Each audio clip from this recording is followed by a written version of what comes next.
The day she knocked, the sun had just started rising over the hills of Beverly Hills, when the iron gate of Keanu Reeves's private estate opened for the 15th time. That month another nanny was leaving, her suitcase rolled quickly down the long driveway. Her face was pale, her eyes filled with tears, and her words broken. "I can't do this anymore.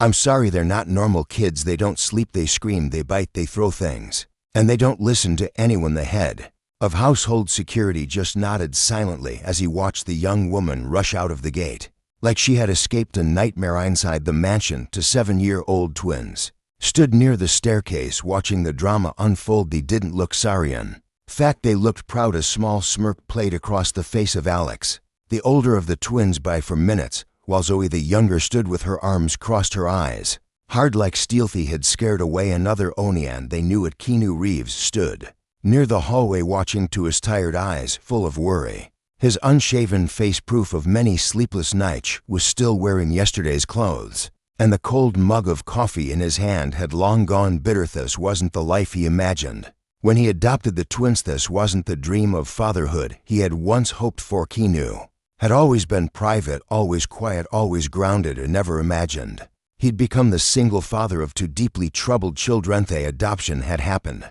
after a charity trip to a destroyed orphanage in Perulex, and Zoe had survived a house fire that took their parents. They didn't speak for weeks. When Keanu first saw them, they had been sitting on a broken bed in silence, holding hands. Moment pierced him, couldn't walk away. He brought them home, gave them his name, gave them his heartbeat. Nothing he did seemed an drama. Had its claws deep in their small hearts. They screamed at night, they lashed out during the day, they broke things, they bit, they ran, and no nanny ever lasted more than 2 weeks. And didn't last 2 days. A new agency had been called every month, and every time he prayed this would be the one who stayed. This morning was no different, except that something unexpected happened. Just as the nanny rolled out of the gate, a small car pulled up. It was old, faded, and had one door painted red, while the rest was dull gray. Out stepped a woman in her late 50s. Her hair was tucked neatly under a faded scarf. She wore a simple navy dress and carried only one small bag. She looked nothing like the other. She looked like she didn't belong in this world of polished glass and quiet fountains.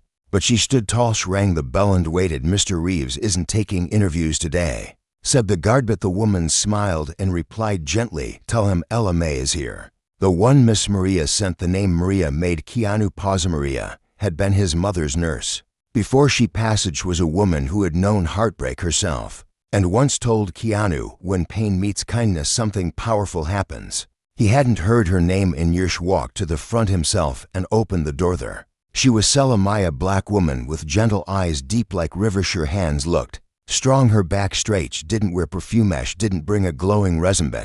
She looked him in the eye and said, "I know they're hurting, and I can help if you let me." Keanu studied her face. He wanted to believe her, but he had done that too many times already. "You don't know them," he said with a tired voice. "Maybe not yet," she answered calmly, "but I know pain, and I know what silence can hide." He didn't understand it, but something in her voice settled the noise inside him. Stepped aside. "Okay," he said, "but don't unpack just yet." Ella May walked in. The house was quiet, but not peaceful like. It was holding its breath. The twins were already watching from behind a curtain.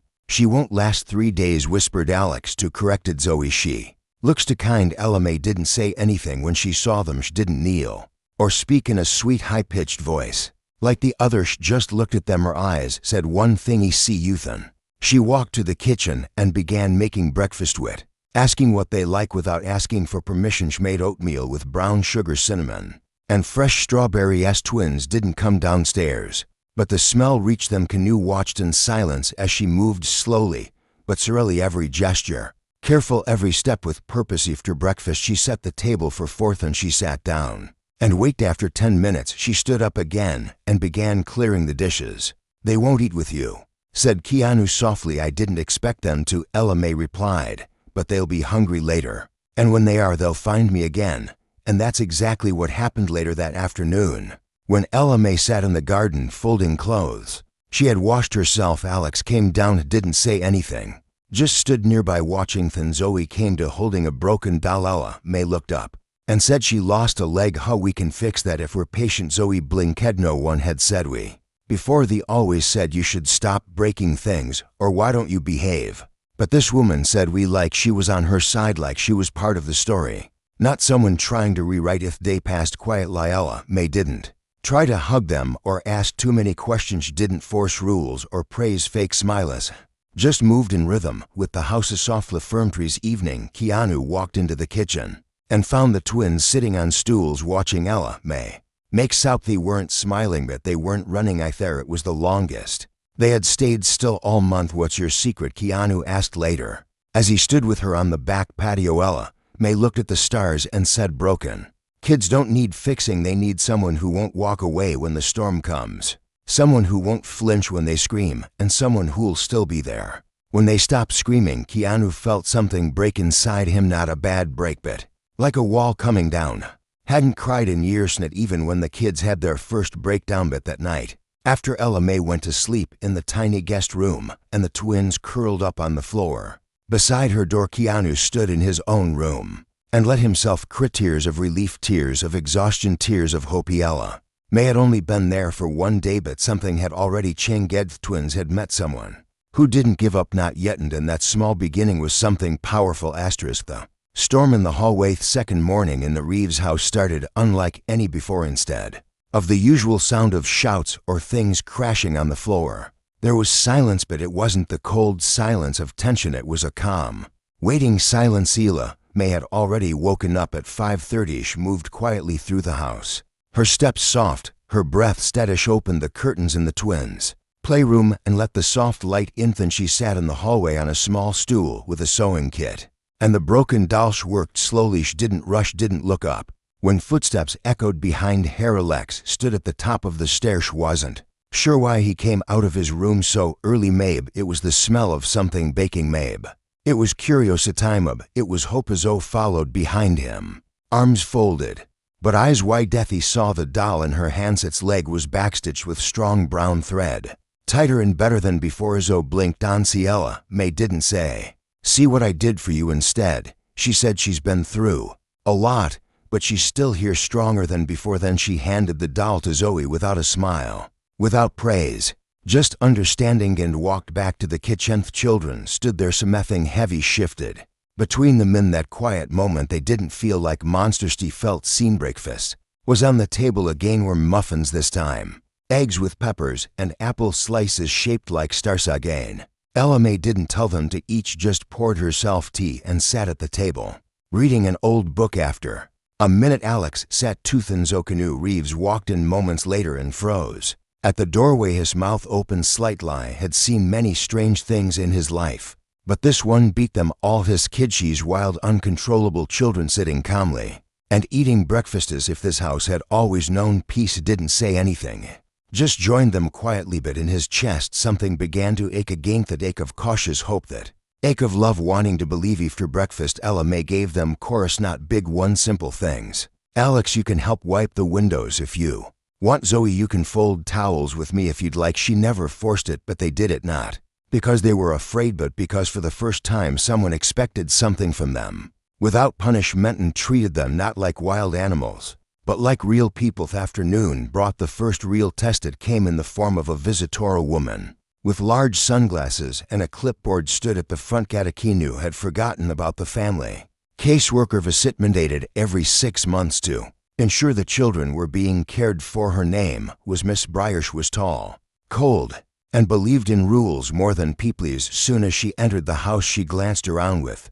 tight lips. Her voice was clipped and sharp. I'll need to speak to the children alone first. Mr. Reeves. Keanu hesitated. Last time she visited, Alex threw a chair. Zoe screamed so loud the neighbor called the police, but before he could object, Ella May gently placed her hand on his arm and whispered, let them speak for themselves. The twins went with Miss Breyer to the sunroom. Keanu stood outside the door, every muscle in his body tense, every breath heavy, but no screams. Camino glass broke after 20 minutes. Miss Breyer came, other face unreadable. They said you hired a maid named Ella May who makes muffins and fixes dolls. Keanu nodded slowly. They said she doesn't yell and she listens when they don't talk. He nodded again. Miss Breyer looked down at her clipboard and sighed. I don't know what you've done, Mr. Reeves, but they're calmer than I've ever seen them. You may have bought yourself some time. Then she left. Keanu sat down on the stairs As his legs gave out, Ella May came and sat beside him, looked at her with grateful eyes and whispered, "How do you do it?" She answered softly, "When a child is hurting, they don't need to be controlled, they need to be understood." That night, a new kind of chaos arrived. Twins had a nightmare with Thamat. The same Keanu ran to their room. As soon as he heard the shrieks, Alex was sitting up screaming, his face pale. His sheets soaked with sweetso was curled in the corner, shaking, mumbling words that made no sense. Keanu Reeves didn't know what to do, had faced cameras, crowds, directors, and life-threatening stunts. But this broke him. But Ella May didn't freeze. She came in slow and quiet. She didn't shout over the scream. She didn't panic. She knelt beside Alex and whispered something he could barely hearken. She did the same with Zoe. Within minutes, both kids were lying in her lap, their eyes still red, but their breathing slowing. She began humming a deep, warm song with no words, just sound and love. Keanu watched from the doorway, his eyes full of tears. Aga and Ella May looked up at him and said they remember the fire. Every time they close their eyes, it's not just memory, it's still alive in them. "How do we help them forget?" he asked. "We don't," she said firmly. "We help them carry it so they don't carry it alone." The next day, Alex walked into her room before breakfast, held a crayon drawing to stick figure. Soon had curly hair and was taller than the others. "This is you," he said quietly. Ella May smiled, not big, just enough, so followed behind him with a pink ribbon. "Your scarf is always falling. You can use this to tie it tighter." Ella May took the ribbon like it was gold, then tied it around her head. "I will wear it every day from that day." The scarf stayed bright pink, and proudly, and the twins began to change in it all at once. Not perfectly, they still had moments, they still shouted, but now when they shouted, they came back. When they fell apart, they allowed someone to hold the peace. One afternoon, Ella May gave them a task. She took them to the garden and said, "This soil is drip. If we water it, give it light, and don't give up, we'll grow something beautiful here." They didn't believe her, but they tried anyway. They planted sunflower seed. Show whispered to hers, "Please grow fast, I want to show her I can do something good." Alex stomped his into the soil and said, "You better grow or else." Ella May didn't correct them. She just smiled and said, "We'll see who listens first." And every day they checked the soil, they watered it, they waited. The garden became their morning ritual. Keanu started joining them with a coffee mug and a soft, tired smile.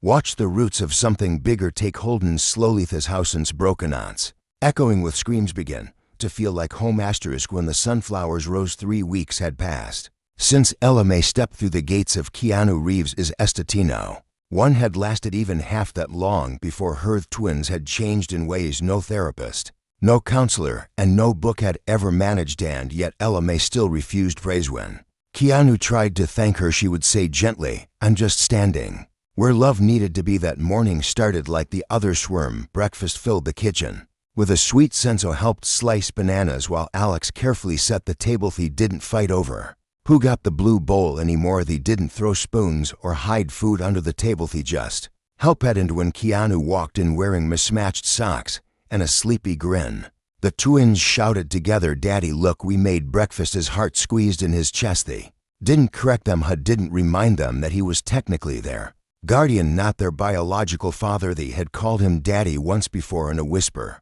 While half asleep this time, they said it in the light, loud and proud. He felt his eyes sting again. After breakfast, Ella May led them to the garden. The sunflower patch had started to bloom.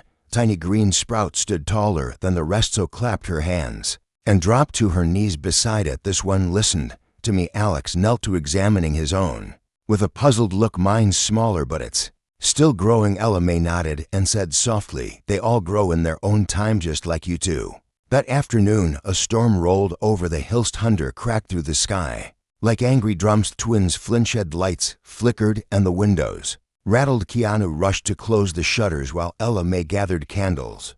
But the twins didn't scream. They didn't hide under the table or push each other. Instead, they sat close together on the couch, wrapped in a single blanket, holding the doll Ella May had fixed. "Do you think the storm will break our flowers?" Zoe asked. Ella May lit a candle and said, "Storms can shake the earth, but they also bring the rain that makes things grow." Alex leaned against her shoulder and whispered, "Did you ever have storms when you were little?" Ella May's face grew still for a moment, then she nodded slowly. "Yes, Babby, a long time ago, but I didn't have anyone to sit beside me when they came. That's why I sit with you now." The candlelight flickered.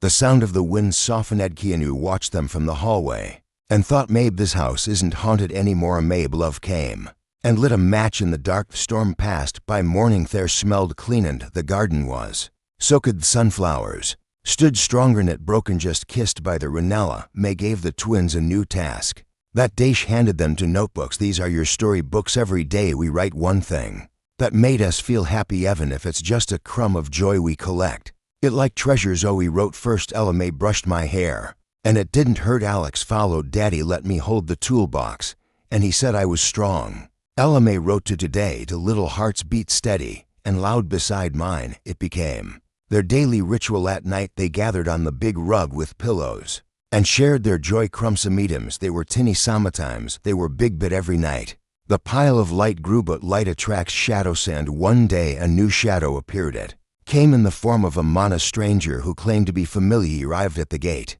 in a sleek black car with gold rings on every finger and a smug grin. His name was Gregory Shaw, was the biological uncle of the twins. A name buried deep in the adoption paperwork. Had never visited them at the orphanage, never written a letter, but now he showed up with legal documents and a lawyer's voice. I have rights. Those kids belong to me by blood. Keanu's blood ran cold. Had feared this moment since day one. System could be cruel and biological ties often weighed more than love. Ella May watched the man with quiet eyes. She didn't speak yet, but her hand rested gently on Zoe's shoulder as the twins peeked from behind the curtain. They didn't run to the man. They didn't smile. They just stared, confused and unsure. Who is he? Alex whispered. He's supposed to be your uncle, Ella May said softly. But I don't feel anything, Zoe said. Should I feel something? Feeling? Nothing is still a feeling. Ella May answered. Keanu invited Gregory in to talk private. Life conversation was tense. Gregory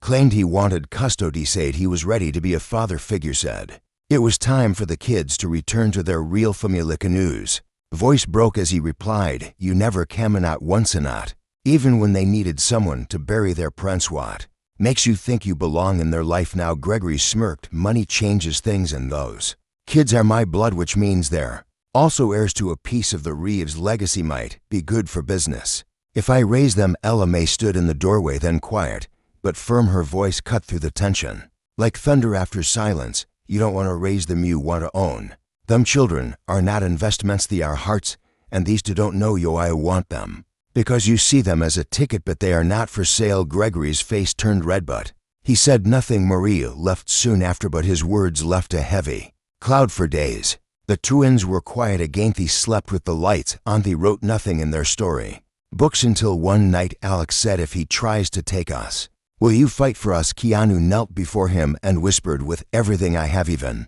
if the world turns against me. Zoe turned to Ella May. And you? Ella May placed her hand over her heart. Even if I have to stand in the fire again, you will not move. And they believed her. They believed both of them. Twins began to draw again. This time they drew for figures de Ella Mayand, the two of them all holding hands under the sunflower sky. And in that picture was the real truth. Love makes a family, not blood, not paternate, a last name, but hands that hold on when storms come.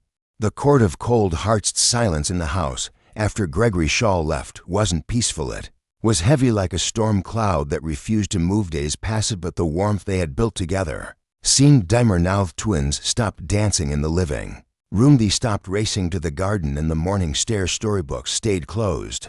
Even the sunflowers outside seemed to wilt a little. Ella May never pushed them to Smolesh. Simply stayed. She moved through the house like a steady heartbeat. Folded their clothes, braided Zoe's hair even when Zoe wouldn't speak. Sat beside Alex in silence as he stared at the floor. Keanu tried everything to lift the mood. He made pancakes in the shape of hearts, rented a projector, and played their favorite movies under the stars. She even danced like a fool in the hallway, hoping for a giggle, but nothing worked. Until one morning when a letter arrived, official and cold as summons to court. Gregory Shaw had filed for emergency custody, claiming Keanu was unfit, claiming Ella May was a non-licensed caretaker with an unknown past. The hearing was set for 2 weeks. Later, Keanu's hands trembled as he read the words. Ella May didn't flinch, took the paper gently, read it, folded it once, and set it on the table. We'll show them, she said, what love looks like in real time. But Keanu wasn't sure. Love was enough for a courtroom. Hired lawyers, prepared documents, gathered every photo,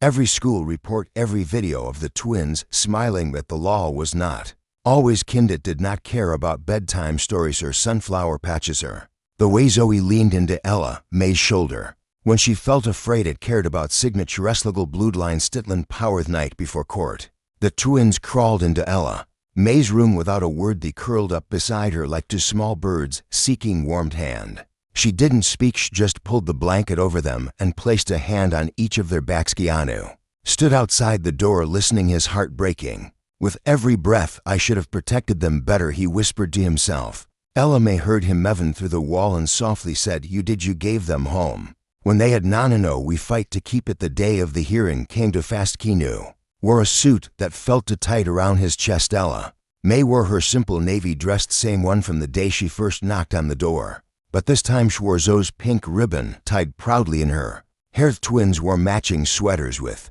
a sunflower stitched on the chest. Zoe stitched hers herself, so they remember who we are. The courtroom was cold, gray walls and gray faces. The judge looked tired. Before the hearing even began, Gregory sat at the other table with a smirk and a silver-tipped pen. His lawyer stood tall, confident, called Keanu an unqualified single man too busy to raise children. Called Ella May a stranger with no legal ties and no background check. Said the children needed structure, order, family. Ella May listened. Without blinking, Keanu clenched his fists under the tablet. The judge turned to Keanu. Do you have proof that you've created a safe and healthy environment for the children? Keanu stood and opened a folder, handed over school reports showing improved behavior, doctor notes showing healthier sleep, drawings from the children, photos of the garden and a video, a small one ages 30 seconds long. A moment Keanu didn't even know had been recorded in the video. Zoe was brushing Ella May's scarflex, was reading from a book, while Keanu nodded along, and Ella May was smiling, not buzzing, not performing, just smiling like home lived inside her. The courtroom grew quiet. The judge watched the video twice, then called the children forward. They sat in the wooden chairs holding hands. Judge asked, do you know why you're here today? Alex said quietly, because someone wants to move us again. How do you feel about Mr. Reeves? The judge's schizo spoke this time. He's our daddy. He makes pancakes and holds my hand when I wake up crying. Gave me the room with the stars on the ceiling. The judge nodded and turned to Ella May. And who's she to you? Alex answered, she's our heart. The judge paused. Your heart? Yes, Zoe said. Because when we feel bad, she sits with us until it passes. Doesn't try to fix us, just stays in. That helps us fix ourselves. The courtroom was silent again. Evan Gregory looked uncomfortable. The judge cleared her throat and said, thank you children, you may return to your seats. The rest of the hearing passed like a blur when it ended. The judge stood, her voice soft but firm. After careful review, I see no reason to uproot these children. They have found something rare and not perfect but deeply human. A place to hell. Custody remains with Mr. Reeves and Miss Ella May is hereby granted official legal guardianship status. As secondary caretaker. Court dismissed. Keanu let out a breath. He didn't know he'd been holding. Twins ran to Ella May, hugging her tight like Keanu dropped to his knees and joined them. A pile of tears and arms and hearts outside the courtroom. Gregory didn't speak, walked away without looking back. He had lost not just a case but a truth he never tried to understand. Back at home that evening, the house glowed not with lights but with something warmer. The twins danced in the hallway. Again their storybooks opened. Ella May cooked dinner while Keanu played guitar softly in the background, and when it was time for bed, twins asked if Ella May could tell them a story. She sat between their beds and said once there were two brave seeds. They were tossed into the wind, left alone, but one day they landed in good soil, and those storms came. They grew side by side. Ain't the tallest sunflowers anyone had ever seen. Zoe whispered, that's us. Ella May kissed their foreheads and said, yes baby, that's you. Asterisk the woman with the clipboard. The days after the court hearing were brighter. Tension had lifted like morning fog burned away by the sun, but healing is never a straight line. Peace doesn't stay still. Ella May knew this, had lived long enough to understand that joy must be watered daily like the sunflowers outside, now blooming strong and tall.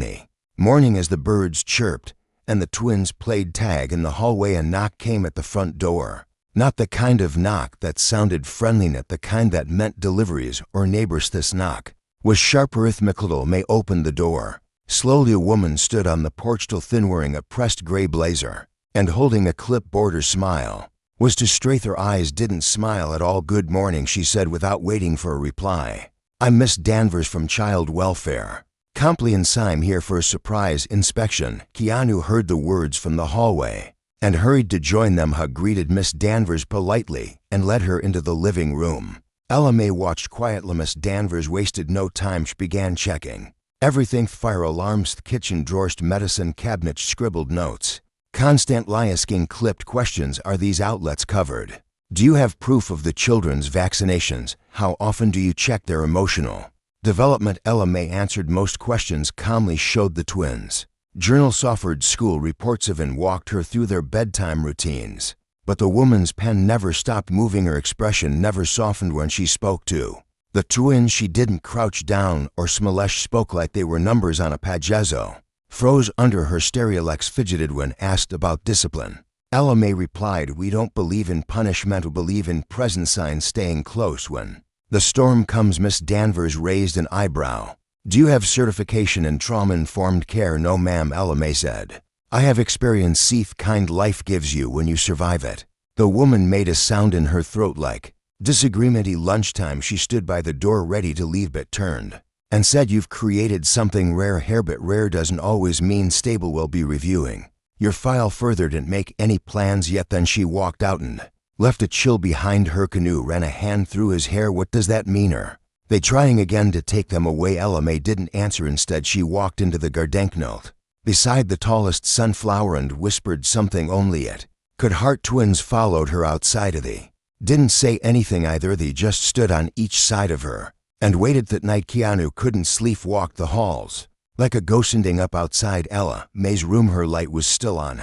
Knocked softly, opened the door holding a cup of tea and a book with worn pages. "You look like you need this more than me," she said, handing him the tea. They sat on the porch together, with stars above them like tiny candles. "Do you ever get tired?" he asked, "of carrying other people's pain?" Ella May looked at the stars. "Yes, but not as tired as I get from watching children carry it alone." He nodded slowly. "I don't know what I'm doing. You realize sometimes I still feel like a stranger to them, like they're waiting for me to disappear." Ella May turned to him. "They don't need you to be perfect, they need you to be present. Every diving on the ones where you feel lost." His eyes welled again. "She always said the right thing, that just kind things, true things." The next morning they woke to a different knock. This one faster. Keanu opened the door to find a neighbor panting. "Fire down the hill, it's moving fast." The wind had shifted during the night. A wildfire had broken out miles away, but was now racing up the canyon. They had to evacuate. No time to think. Ella May gathered the twins' journals, the pink ribboned sunflower drawings. Keanu grabbed the adoption papers and family photos. Twins stood frozen by the window staring at the garden. "Our sunflowers," Zoe whispered. "We can't leave them." Ella May knelt beside her. "We can grow more, but not if we burn with them. We need to go." Baby sirens screamed in the distance. The sky turned orange. They piled into the car and drove with smoke thick behind them. It felt like leaving a part of their soul behind. They stayed in a shelter. That night hundreds of others had fled their homes too. The twins curled into sleeping bags beside Ella May. Keanu sat in a metal folding chair, holding his head. In the morning they drove back. The road to the house was blocked, but they parked and walked the rest of the way. There was heavy with ash. Everything was gray, but the house stood untouched, so spared by the wind. They rushed in, checking every room. Everything was as they left it, but when they reached the garden, their hearts broke. The sunflowers were gone black and stems poked from the soil like charred. Bonesho dropped to her knees. Tears fell fast. Alex kicked the ground. Keanu placed a hand on each of their shoulders but didn't speak. Then Ella May stepped forward, pulled something from her pocket, a paper towel bundle. Inside were 5 seeds. "I took them just in case," she said softly. "For moments like this." The twins looked up, higher, tears still falling, but their faces changed. Hope returned. They planted the seeds together, their fingers covered in ash, and faith hand for the first time in days. They smelled a small one but real. Later that night, they sat around a small fire pit in the backyard, stars above clear. Again Keanu held his guitar. Ella May hummed low and deep. So leaned against Heralex, leaned against Keanu, and Keanu whispered, "You saved us again." "All of us," Ella May replied. "We saved each other." The day they called her mother. Weeks passed. After the Fereth world kept spinning, Shul started again. The twins walked through the front gates, hand in hand. No longer the wild, broken children Keanu had brought home from Pruthi were still healing, still growing, but now they knew they were safe. Ella May prepared their lunches every morning. with handwritten notes tucked inside Delix, once read his aloud to the class at Said Strong.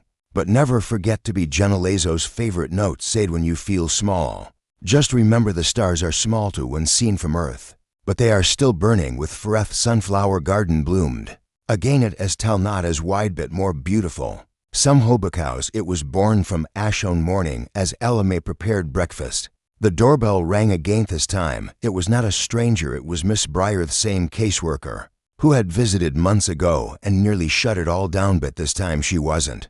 Holding a clipboard, just a soft envelope, and a different look in her eyes, Keanu welcomed her and cautiously, "I won't stay long," she said, "but I wanted to bring something personally." She handed Keanu the envelope. Inside were official documents. Ella May's name was now listed not just as guardian but as legal godmother, and confirmed by court. And family both signed by Keanu, witnessed by Lazo. Pete from the kitchen, "What's going on?" Keanu called them over. Nell filled up the paper and said, "Do you know what this means?" Alex squinted. "She's really ours now?" Ella May knelt to her scarf, slightly crook her eyes, which didn't speak, just opened her arms.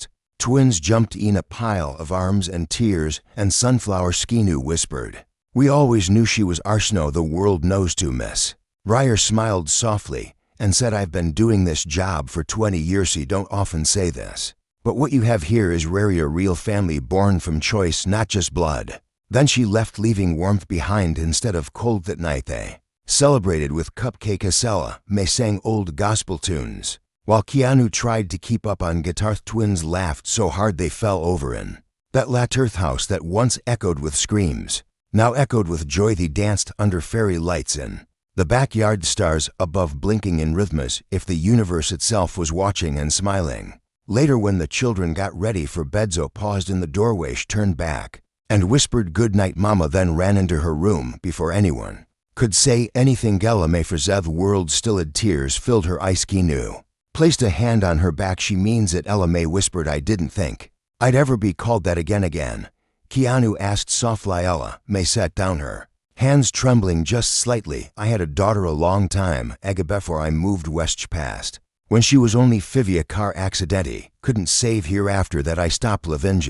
Just existed until the day I stepped onto your porch." Keanu's breath caught. Knelt beside her. "I'm so sorry." Ella May smiled through tears. "Don't be because of her. I recognized the same sorrow in Alex and Zoe. Because of her I knew how to love them without needing to be loved back, but they gave it anyway. They gave it all back, and that healed me." He reached out, held her hand. "You healed us all, Ella May, in ways I can never repay. You already have," she whispered. That night Keanu sat alone in his room, looking at the old photo of the twins from the orphanage, their small hands gripping each other. Blank stare, slowest ice. Then he looked at the photo they took last week in the garden, 4 of them standing together, smiling, twins covered in dirt. Ella May in her pink ribbon, Keanu with his arms around them. Al framed the photo that night and placed it on the mantel underneath it.